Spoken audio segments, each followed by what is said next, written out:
A análise espacial se utiliza de informações espaciais para extrair significado novo, né, dessas informações e adicionar essas informações aos dados dos sistemas de informação geográfica. Os tipos de análise espacial, eles vão depender, né, do objetivo do seu projeto. Eles variam de acordo com as áreas temáticas com as quais você está trabalhando.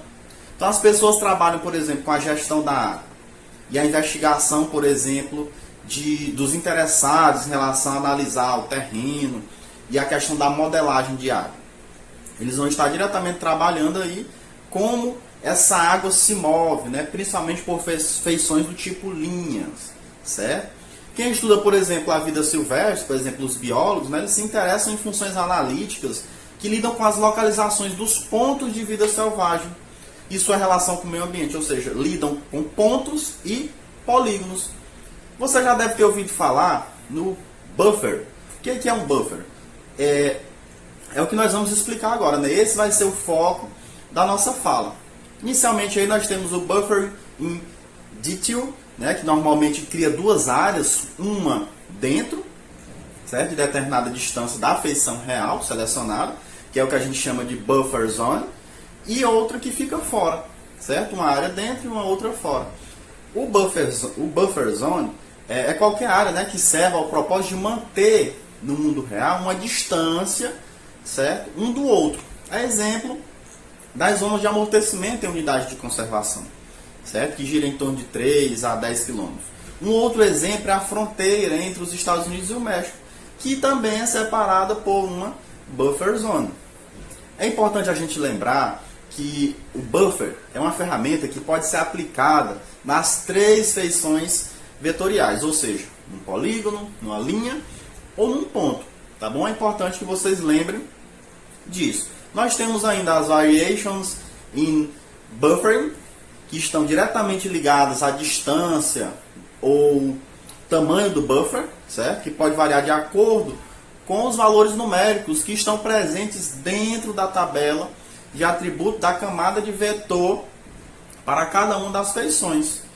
Esses valores numéricos têm de ser definidos em unidades do mapa de acordo com o sistema de referência, certo? De referência de coordenadas, que é o SRC, que usado, né, nos dados.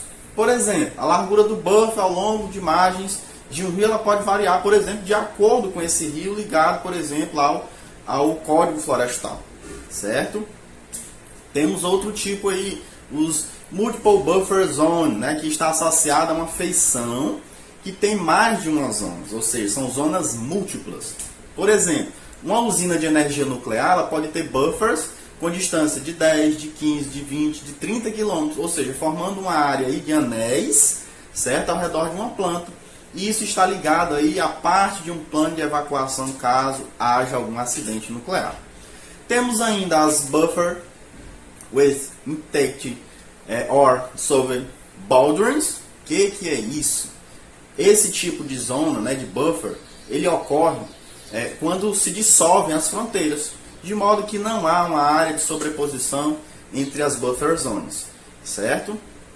Elas podem ser úteis para os limites das zonas de proteção para permanecer intacto nessas zonas, de modo que cada uma dessas zonas tem um tampão, certo? E esse tampão é um polígono separado e é possível a gente identificar as áreas de sobreposição, beleza?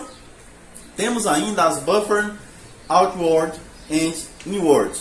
O que são essas zonas? São buffers que são gerados ao redor de feições do tipo polígono, certo? Que normalmente são estendidas para fora a partir do limite do polígono.